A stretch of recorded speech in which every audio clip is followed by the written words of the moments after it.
CPI came out this morning. The market is reacting. We're seeing some pretty nice moves in some areas, some more muted ones in others. We're going to talk about that. We're going to talk about crypto. We're going to talk about miners and treasuries, as well as a couple of interesting plays as well that aren't either of those things. So let's get right into it. But before we get going, check out the channel memberships. We've got some great stuff going on in there. Get your badges, get your emojis. If you're in the stalagmite level, get the real-time trade posts and members only videos. Got some great stuff going on in there. So let's get started with CPI today. So CPI came out in line, perfectly in line. Everything was as expected, at least that's what we're being told.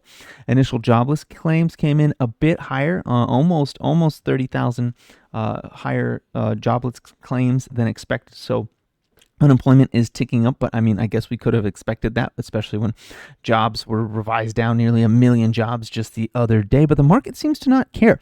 That seems to just galvanize them towards the idea of a rate cut. So we are pretty much absolutely going to see a rate cut come next Wednesday. The only question is it going to be 0.25 or 0.5? I'm kind of leaning towards 0.5 a little bit just because they are late. The labor market is doing badly, so that would make sense to do that. And if we get a 0.5, you can definitely expect the market to absolutely rip off of that and to love that, at least in the short term. Okay, this morning we see SPY off of that that inline CPI report coming in just as the near the top of yesterday. So we could be seeing an all-time high today if this rips on the open. So we're watching that very carefully. If we go down to Bitcoin, or scroll up to Bitcoin, wherever Bitcoin is on here. Can't remember where I put it. Okay, I'm just going to type it in. There it is. Bitcoin's actually down a little bit, but we closed yesterday solidly above the 50-day moving average. As long as we don't come back to touch 112,974 today, as long as we hold above that, we have broken out above the 50-day moving average. And that means that we are likely going to start to drift towards 116 and 117, maybe even we might find ourselves back at the previous all-time high in the 120s. This is very possible. As long as we stay above that 50-day moving average and we don't touch it today, I'm feeling pretty good about a move up on that overall. We've got a 1% up move in Ethereum. We got a 0.04% move up in Doge. Sui's down a little bit, but Doge has something special happening today. According to CoinDesk, today, September 11, we should be seeing a Dogecoin ETF go live under the ticker, if I scroll down, DOJE. So we should be seeing that come out today, and that will help boost up the Doge. So I don't think that ticker's even showing up yet. No, it's not showing up yet. So that's supposed to drop today. The Doge ETF, we'll see how that impacts. Doge is already up 0.5% now. How is that impacting our zone? Let me take a look here. Where is zone? I don't see zone. Where did I put it? There it is. Down 7% this morning. That sucks. But that's okay. I'm really not concerned about this. As long as it's kind of barcoding around in here, this thing will likely take off when it takes off. And we'll see. Sui G also probably down this morning, I imagine. Yeah, it's down 0.69%. BMNR 3% though, so that'll be nice. Zone is one I'm going to hold on to until such a time as Doge makes a move. But let's take a look at the miners. So we got CleanSpark up 0.3%. We're starting to get up to that 50-day moving average. It needs to break that at 10, was it 14 or something? Yeah, 10.14. IREN was up 11% yesterday. Wild. This is completely open towards that $41 now, by the way. So we were watching that as our target, $41. Mara, flat still. We need to see this thing get above, again, the 50-day moving average at that $16.02 mark there, and then it will probably move up to about $20, maybe higher. Let's take a look here. Core Z did really well. Apparently, they must be getting close to solidifying their deal with CoreWeave. Hut did great yesterday, continues to do good. Hut is just going to charge up here, and I'd really like to see it go for those local highs, which it almost tapped today. Yesterday, excuse me. Up there about 32. I'd really like to see it revisit that. Hive also also making a push up. I'd like to see Hive hit 337, maybe even break that out and come up to 457. That'd be pretty cool. Wolf still kind of hanging out in this zone that I've painted here. We'll see what it does. I do like where it is right now, being in the upper part of it, giving it chances of a further breakout. Bitfarms, finally a showing here, 191. In fact, I believe it touched $2 in the pre-market. Let's take a look here. Yes, it did. It did indeed. It hit my line pretty much right on and then started falling down. But it did touch $2.06 this morning. So hopefully that will continue on, and I can continue to just make some pure profit off of my current position of call options on Bitfarms. So I was right. I was just early, but of course, being early is as good as being wrong. So take that do with that what you will. BitDeer up, BitDigital up, CANG still going sideways. So this one I really want to see it get above 561 and it'll take off. That's really all I want to look at right now. Oh, Soluna. Soluna was up 12% yesterday, up another 4% in pre-market. I'd like to see Soluna come up really and make an explosive move because Soluna is extremely tiny. If I could get this to move. Yeah, they only have $17 million market cap. So they could easily 10x and still not even be a $200 million company. And like for some people, that's pocket change. So, I mean, it could easily 10x from here and really not be an issue. You can go up to $6 and really have been just a drop in the bucket overall. So I'm continuing to hold a few thousand of those bad boys. Same sort of thing. I think this one's going to keep going sideways until it doesn't. And when it doesn't, it's going to be quite explosive. Let's take a look at some of our treasury companies. I'm going to look at BMNR. I'm going to do a little more with Zone and SUG. BMNR opening up. Yeah, it's connected to Ethereum. Ethereum's up a little bit, so BMNR's up a little bit. I see it coming out of this falling wedge here. As long as we don't go back below the 50-day moving average, I can see this thing drifting higher, especially if Ethereum makes a new all-time high. That'd be pretty exciting. MicroStrategy is basing. This is basing. As long as it doesn't go back beneath 318, as long as it doesn't go back beneath about 318, MSTR has a chance to break this downtrend and move up minimum at least to 366, potentially as high as 390. And if we get a new all-time high in Bitcoin, maybe even into 400. And this is where we're watching. This is critical. This is critical. Now pay attention to this part. MicroStrategy needs to make a higher high than 458 with Bitcoin. It needs to climb higher than 458 with Bitcoin. Notice how MicroStrategy previously was leading Bitcoin. Now it's lagging Bitcoin. Bitcoin's moving up. MicroStrategy is not. Is MicroStrategy leading to the downside? Is it? Ask yourself that and be very serious about how you analyze that. So this swing, it's gotta make a swing. MicroStrategy needs to make a swing. It's gotta be big. It's gotta go above 458. It's gotta do it soon.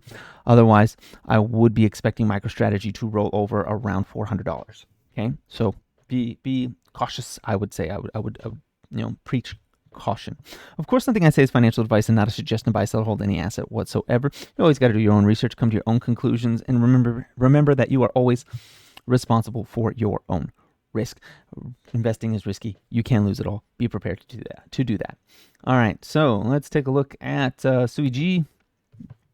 SUG is up, down a little bit in pre-market. It had this big drop off. Currently, SUG has no premium on it. Okay.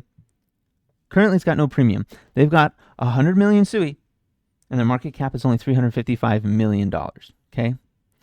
For comparison, SUI is currently worth $3.58. So their 100 million SUI is actually worth $358 million. Remember, they also have an additional $58 million on the sideline for more crypto purchases. So they actually have about in crypto assets, $358 million plus another nearly $60 million. So over $600 million they just have, plus the staking rewards from SUI, which are estimated at over $20,000 per day. That is not being factored into the price of this thing right now. So this thing, I think, is severely undervalued currently, just by basic metrics. So pay attention to SUI. I think if SUI gives a nice move, this thing should explode, especially if they can attract a celebrity investor. I'm also really wanting to see Zone make a move, and that is going to be, who knows when that's going to be. Doge is unpredictable. It's a meme, so we really need to see it hold this area, Really need to see it hold the area, hold this spot here. I really don't want to see it go any lower than $3. If it does, it's going to come down to about 232, and then that would be an area where you'd want to maybe pick up some more for a swing back to 7 or 8. We'll see. I'll see how that plays out. HIM's doing very well today. That's great for me. CoreWeave did great yesterday, and it looks like it's ready to do decent today. NBIS is cooling off of that major move due to the news with Microsoft. ACMR is making a higher low here and might try to revisit that $32 range very soon.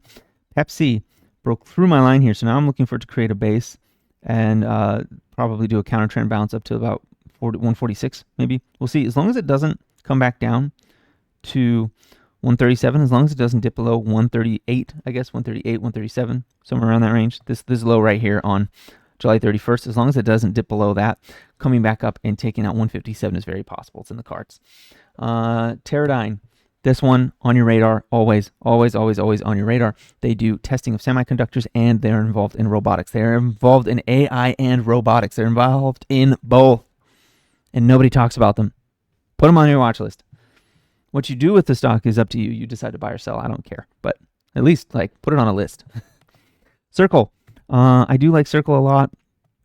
I like that it's coming out of this falling wedge. I like that it's going sideways. When this thing is done going sideways, it's going to very quickly find its way back up to probably 180. So watch that close. USAR, this is becoming extremely important. Companies like USAR, Rare Earth, and MP are getting very important. It does appear that the war machine is grinding forward globally. There was an invasion of NATO airspace yesterday. There's lots of conflicting reports about I guess conflicting opinions, not reports. The reports are clear, but the opinions are muddled about how certain parties reacted to that. So be aware of that too. And also, there's just a lot of buildup. Rare earth is going to be real important. They need these things to build war machines. They need these things to build phones. They need these things for all tech. So rare earth, very important. Pay attention to it. And VTS is getting interesting. VRT up 8% yesterday. 8% yesterday. It looks like that Amazon competition for cooling, not so scary anymore, and it is probably going to come back for this high here around 153. So I'm watching that one real close too. I'm also watching Quantum. This thing came down. It's going sideways. It breaks this line sideways. I'm looking for a move back up to about $40. Okay. Also, don't forget about nuclear, SMR. Don't forget about nuclear. Nuclear is going to happen. They want it. It's the only way they're going to get the power that they need to get in order to run AI. So things like these modular nuclear reactors like SMR is making is going to probably be very important potentially. And this thing is going upward. Now, this is an ascending channel. This looks like a bear flag. This looks like a bear flag, and this looks like a head and shoulders. So be cautious, pay attention, and look at this shelf right here of volume. We lose that, we are minimum falling down to $23. Okay, we're minimum falling down, well, 24. We're minimum falling down to $24 if we lose that shelf on this head and shoulders. So don't go whole hog, I'd say. Be cautious still. But nuclear is very important, so pay attention to it. Maybe not this one at this time, because this is very bear flaggy. This is very scary with that shelf. So pay attention, be careful. Don't leverage yourself to the teeth ever. And there you go. UNH. Ooh, MOH, 8% this morning. Healthcare is moving. And if you're in Stalagmite, you've known this for a while, because I've been talking about it in there for a while, about how healthcare is moving. I mean, I've brought it here too, but I've been really hammering it there, that healthcare is rotating. Okay, UNH up, MOH up. I'm also looking at this one, CNC. Oh, look at that. They're also up an insane amount of money. Big breakout above the 50. I'm looking for this thing to cool down back down to about 34, 39. In fact, I'm going to put a thing on here right now. And I'm just going to say buy. Because that thing's going to bounce off of that range here somewhere. And it's probably going to fill this gap up to 54. So pay attention. Pay attention to that. Healthcare is on the move, my friends. It's on the move. Where else are we looking here? That's about all I've got right now. Another one I want to bring to everyone's attention right now is Lululemon. Lulu's been down dramatically, actually. Dramatically. Okay, this thing was trading at $518 just in January 2024. We're a little over a year and a half away from that now, and we are down at 163. That is crazy to me. This company is currently worth $20 billion. They have a huge net income. Let me bring this down. They have huge margins, like 14% net margin. Not bad. Their annual margin is 17%. Not bad. That's really not bad. They make money. And they do so off of pretty cheap stuff, so really not concerning. They missed a little bit on revenue. They had that revenue average down probably because we're thinking about a recession. Let's be real.